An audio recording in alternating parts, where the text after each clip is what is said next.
Hello, everybody. It is Thursday in Pittsburgh, Pennsylvania. My name is Adam Bittner, assistant sports editor for multimedia at the Pittsburgh Post-Gazette, joined for our weekly Zeise's Right Chat by Post-Gazette sports columnist Paul Zeise.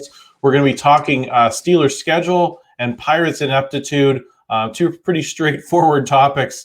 Paul, how are you? I'm doing wonderful, Adam. How are you doing today? Pretty well. There's a lot to react to with the Steelers schedule. I think a lot of interesting facets to it. So excited to have that conversation. Before we do, just want to thank our sponsor for this episode of the podcast, Pella Windows and Doors of Pittsburgh. There's no better place to get new windows and doors installed in your home than Pella, who can help you save on energy costs year-round. Schedule a free in-home consultation with your local Pella Windows and Doors to find the right product for your home and budget. Give them a call at 866-593-1560 to discuss your project further. That's 866-593-1560 to get started planning on your new windows and doors installation with Pella Windows and Doors of Pittsburgh. Paul, the Steelers schedule was released Wednesday night. It was released in drips through much of the day, but we finally got the whole thing. I saw you going back with Noah Hiles about how excruciating getting one game at a time could be during the day. But eventually we got all the dates. I think the big headline, Paul, is the December 25th Christmas Day game against the Kansas City Chiefs at Acrisure Stadium. I think the fans who have tickets are not thrilled with that game. I think people who are not big streaming service fans are not thrilled with that game. I actually personally don't mind it. I subscribe to Netflix already, so that's just added value for me there. I really like the production of how these streaming services do games. I think Apple TV has, it's a stunning picture that they have. Amazon is kind of in the same realm. So I have high expectations for what Netflix is going to do with the broadcast. What say you, Paul? Are you not a fan or are you okay with it? First of all, I'm okay with it. I mean, you got to play games. You play games when you want to play. Obviously, the NFL has decided they're going to take Christmas Day away from the NBA. I mean, they realized that the NBA had a really good thing going there. A captive audience. And so they basically decided that they are going to do everything in their power to try and take away some of the audience from that day. So somebody had to play on Christmas, Adam. And the fact that they picked the Steelers tells you a lot about how the NFL views the Steelers. I mean, if you look at it, the Steelers and the Ravens are two teams that are sort of anchoring those two games. I mean, those are two of the most popular teams. Two teams that they presumably think will be in the playoffs. And then you've got you've got Patrick Mahomes, and you've got this Stroud, CJ Stroud. I couldn't think of his name. You've got two great games. So I don't have a problem with it. And the people that live locally in Pittsburgh, the game will be on Channel 11. So it's not like you have to have Netflix. Now, if you live outside the area, you have to have Netflix to watch it. I get it. But if you live in Western PA, you're going to be able to watch the game on normal TV. So I think that really a lot of the complaining about it is a little bit over the top, if you ask me, Adam. It's a badge of honor that the NFL wants you to play on one of their prime days. And you know what? You got a great matchup. And here's the other thing. It's a 1:00 game. As I said to one of the, reporters that was complaining about it, you can give your kiddies their little presents and everything else. They can wake up under the Christmas tree. Santa brings all their stuff. You take your photos. You let them rip open their presents. Then you go down to the game. You could still be home by dinner time. So, you know what? I don't think it's a bad thing at all. Yeah, I'm kind of right there with you. I think it's going to be a nice thing to settle in with, rather than watching another team, and then you kind of get, the weekends on either side pretty much free, Paul, because, I think they play Saturday the preceding week, but then obviously they're going to be off for the rest of that weekend after Christmas. So I think that's a nice little perk to get that extra time during the holidays. So I like it. We'll see. Maybe I'll be singing a different tune when I'm having to work that day. You and I will probably be sitting here doing a stream on Christmas Day. But for now, I think it's a nice thing as a test run for the Steelers. Paul, there's also a lot of road games to start this schedule. I think it's 3 of the first 4 of the first 6. You go to Atlanta, then you go to Denver, then you have a trip to Indianapolis where they lost last season. I think that's probably the thing I'd be more upset about, is especially because, the Steelers are breaking in a lot of new players. They're breaking in, a new quarterback, whether it's Russell Wilson or Justin Fields. They're going to have 2 new offensive linemen going into hostile environments. That seems like a particularly bad draw, don't you think? Well, I mean, I think one of the things about getting Atlanta is that they shouldn't be very good. So, I guess they got Kirk Cousins. But it's still his first game as a quarterback with them, so there could be a learning curve there. I think one of the things about the game with Atlanta is you have to win that game. If you look at the way their schedule breaks down, there are a few games they absolutely have to win. That's one of them. The next week at Denver, that's difficult because they have not traditionally played very well against Denver. And I know that Denver, I don't even know who their quarterback. It's the dude from the Colts that beat the Steelers last year, actually. Gardner Minshew, I think, is their quarterback. Gardner Minshew. So, I mean, I think they backed him up with Zach Wilson, if I'm not mistaken. So, if you think about Denver, the quarterback situation makes you feel good if you're the Steelers, but they've not really traditionally played very well out in Denver. It's because of the elevation and stuff, it's a little bit more difficult of a place to play. It's loud too. And it's loud. And, I think that it's one of those games that could be a little bit of a trap where you look at it and say, well, they should win it, but I don't know that they will. So to your point, I think it's a tough road to go your first 2 games on the road, especially when one of them's in Denver. But if it helps out a little bit, I think the Falcons are going to be horrific. So, we'll go from there. Yeah, well, and those fans are going to be wanting their piece out of Russell Wilson as well in Denver. So I think that adds a component of intrigue. Don't you think there'll be some fans that'll be rooting for Russell Wilson, though, that Denver fans that feel like he got a raw deal? Yeah, I suppose that's possible. I just think, usually by the time the games are in front of us, fans just want blood, no matter what the circumstances are. So, at least those games are going to be interesting. Obviously, you have Arthur Smith. And then I think the rough thing about Denver, too, though, is that that's not a place that Steelers fans traditionally go in and dominate. Certainly, they find their tickets. But Denver has a good fan base. They keep a lot of those tickets. Well, and that's kind of a difficult place for Steelers fans to kind of penetrate. Although at the end of this stretch to open the season, you get to go to Vegas where, it was basically an extra home game for them last season. And Atlanta will be basically a home game for them, too. I mean, Atlanta will be loaded with Steeler fans.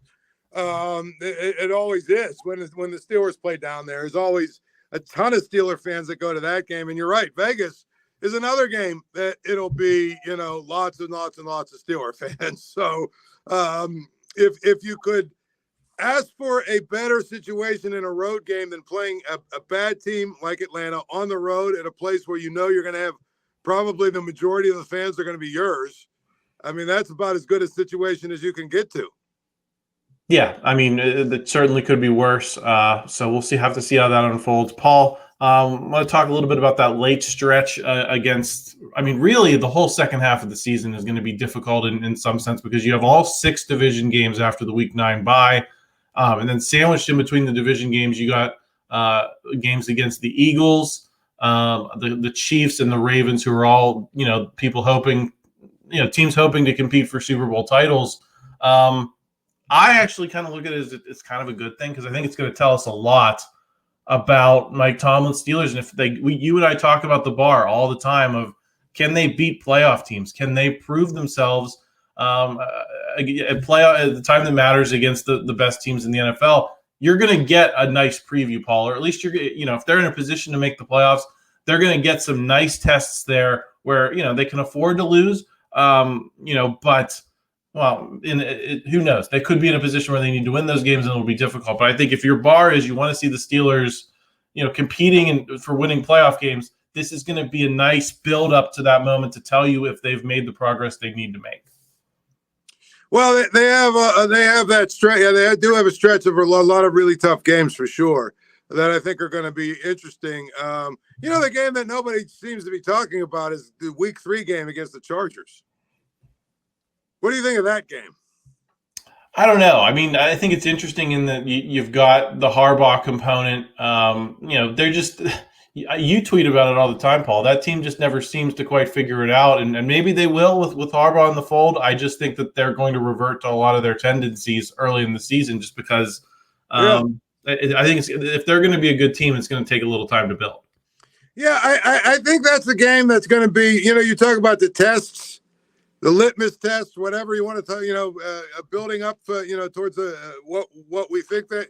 I think that's going to be a much tougher game than people think, because I think that Jim Harbaugh.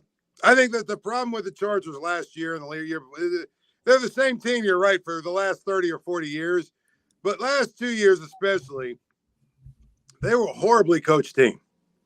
They had no plan. They had no discipline. They had no sense of, urgency in what they did. They had, a quarterback who just seemed to be out there, and they were just asking him basically to win games without any real help, without any real plan. I have a feeling they're going to be a very organized football team. And if they're an organized football team, when you have a quarterback like that, it makes it, I think that, it gives you an opportunity to win a couple of games that people think you're not supposed to win.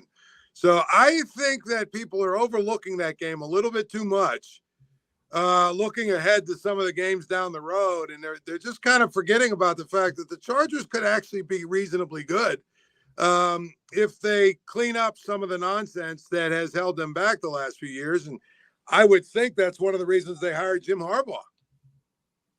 Yeah, and I mean, Justin Herbert's a good quarterback, and I think the Steelers have benefited in a lot of circumstances, Paul, from not having to face good quarterbacks these last couple of years. It's helped them, make these late season runs to stay relevant in the playoff race or get in the case of last season. So he's a good quarterback you're going to have to deal with. So in that sense, I agree with you. It's going to be a litmus test of how they handle them, potentially later in the season on the defensive side. Paul, any final schedule thoughts before we get to getting our our shots at the Pirates here? Well, I will say this. I kind of like the fact that they're going to play a lot of division games late. I always hate those early division games. I think the games in the division should be later in the season. I think that's where you want to, now all of a sudden we've established all the teams and where you kind of fit. Now let's see, let's see how you match up against each other now that the playoff chase is on. I'd rather see that than, them play the Bengals and the Browns and the Ravens in the first 5 weeks of the season. Let these teams kind of figure out who they are, and then let's play each other. That's my only thought about that.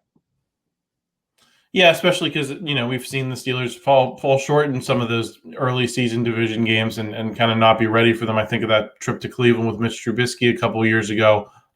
This gives you a chance to get in maybe a little bit of a groove, find your identity, and then see how that matches up with teams around the division. It also gives them a chance to get injured, Paul. I mean, I think that was a big thing for the Steelers last season, is that they got to dodge Joe Burrow later in the year. Maybe some of those teams pick up some injuries that makes those matchups a little easier. I think the Steelers are the one team between Russell Wilson and Justin Fields that, maybe they can sustain an injury at that spot that maybe those other teams can't. So let attrition maybe take a little bit of control there. Paul, we're going to get into the Pirates now and their ineptitude. Before we do, just want to thank another sponsor, Pitt Johnstown. It's a Pitt quality education with up-close and personal learning, a top-ranked Northeast public college by U.S. News and World Report. Generous scholarships and financial aid are available, located on 655 picturesque acres with easy access to the city center, including shopping and dining. It's a vibrant campus life with an active D2 athlete community. Check out Pitt Johnstown today. Paul, the six-man rotation lasted like 3 days for the Pirates. They end up PFAing Roanzi Contreras, sending Quinn Priester down later on. So they give up on a prospect to, I don't even know if they went a full turn with the six-man. Did they? From start to finish. So I just look at that fiasco, Paul. You gave up a player you invested a lot in, right? And you said Roanzi Contreras, when he came up here, at least, he was part of the future. And there was almost as much hype for his debut as there was for Paul Skeens in some quarters. And then you give up on the guy only to send Quinn Priester down a couple of days later. Is the way they handled this situation emblematic of the way that Derek Shelton, Ben Cherington act like they're a lot smarter publicly than maybe they are? I'll say this. The Runzi Contreras thing speaks volumes about their inability to actually develop and help young pitchers and young prospects get better. It should scare the hell out of you about Jared Jones and Paul Skeens, because if this staff did the number they did on Contreras, what is going to happen when they get their really fully get their hands on Skeens and Jones? Contreras obviously had some other control issues and things, but you as a staff, it's up to you to develop your best prospects. The guy who clearly has, and here's the thing, I'm assuming someone's going to grab him off of waivers and watch, 6 months from now or a year from now, we're going to be talking about how he's one of the best pitchers in baseball again. And then you have to wonder, well, was it him or was it the people that were charged with developing him? And the other part of it is they apparently they're out of options with him, which means they mishandled him from day one. They mishandled him in many ways because now they can't send him down because they don't have any options, so they have to DFA him. So that to me is puzzling. But here's the thing: they had to get rid of him because the rest of their bullpen is imploding, and they needed to get that spot. They needed to find another pitcher to come, which is why they sent Quinn Priester down because they needed another reliever. It's absolutely incredible to watch it kind of play out. It's almost a dumpster fire the way they're handling this pitching staff. It's ridiculous. And then the 6-man rotation, they did it for one time through, and then all of a sudden they looked at it and said, well, wait a minute. If we have 6 starters, that means we have one less reliever. Oh, by the way, we've got like 3 or 4 days off coming up. We really don't need a 6-man rotation. And so they send Quinn Priester down, which I'm okay with. Speaking of guys who are young guys that I don't know if they've helped or hurt. Quinn Priester's a great example of another player that they're supposed to have developed who doesn't look like he's even a little bit better than he was a year ago. I'll say that they haven't helped him, Paul. I mean, he stinks. And we're right back in that same place that we were with Mitch Keller, where if he gives up 4 runs to start a game and then he guts out another 4 innings, lost 4 runs in 6 innings. There's, you turn on the post-game show, they talk about it like it's a win. Yeah. Those guys are talking about, well, he really buckled down and pitched well. Listen, I'm so sick of that. And it took them how long to get there with Mitch Keller? And that's what I keep coming back to, is that there are so few unqualified development victories, right? And I think Mitch Keller's on the list of wins, right? You got him to a good place. He's a nice, solid middle of the rotation pitcher. But look how long the journey was to get there, Paul. It was a lot of the years. You so many of those years that you're supposed to be getting value out of these young pitchers, you didn't get it with him because you didn't develop him. So I still look at Mitch Keller as some level of a failure from an organizational perspective, because especially when you consider what they built him as and what he was supposed to be. Like back in the day when they were protecting him, he was diamonds and gold, right? They were protecting him, and there was no talk that they might actually trade him as a prospect to get somebody back, because if I'd have told you, he's going to be a solid middle of the rotation guy, you'd have said, why are they protecting this guy and not using his value to trade him for something? Because you can find a solid middle of the rotation guy anywhere. I mean, seriously, and you're right. Some of the ways that this team is talked about and covered is absurd. I'm surprised that I didn't turn on the postgame show yesterday to hear, other than the 5 home runs he gave up, Perez was really good, right? I mean, they boil it down to like a 3-pitch sequence and like, wow, this is really good. I mean, it's like the analysis is kind of like when you see like one play on Twitter and they're before the NFL season where guys are getting hyped, like this guy's about to do damage, strength emoji. Like it's just so reductive that like we don't look at the results anymore. No. And I don't get it. I don't understand why. Like, to me, it's like the results actually matter. Quinn Priester, okay, great. He went 5 innings or 6 innings that day. The bottom line is he lost the game in the second inning when he got blown up. And if you have a blow up inning every time you go out there, you're not doing good. You're not doing well as a pitcher. Yeah, I agree. And Paul, Nick Gonzalez comes up from AAA. People have been screaming for him. Oh, he's hitting like 450 or whatever down there. I'm so sick of hearing about the AAA stats too, because they never translate. The only thing that I have hope of translating, I see Paul Skeens, I see him throw 102. I say that's going to play in the big leagues, right? But the stats are not what tells me that Paul Skeens is big league ready. It's watching him and the way he attacks hitters. These AAA pitchers stink. They're these same guys that we're talking about, Paul. Nick should be hitting them by now. He was a college guy, number 1 draft pick. He should be owning those guys. I will say this: he's actually got a few hits, which is more than some of his teammates can say. I mean, I know he's batting like 240 or 230, but he's at least gotten a few hits since he's got up here. He looks to me like a guy, if you just let him play every day, he's going to figure out how to hit. He seems to me to be a guy who puts the bat on the ball, which this team needs as many guys who put the bat on the ball as they can possibly find. Now, to your point, he's still not hitting 300 or 280 or 270, but watching this lineup, I think one of the worst things, Adam, is the number of guys who are automatic outs in this lineup.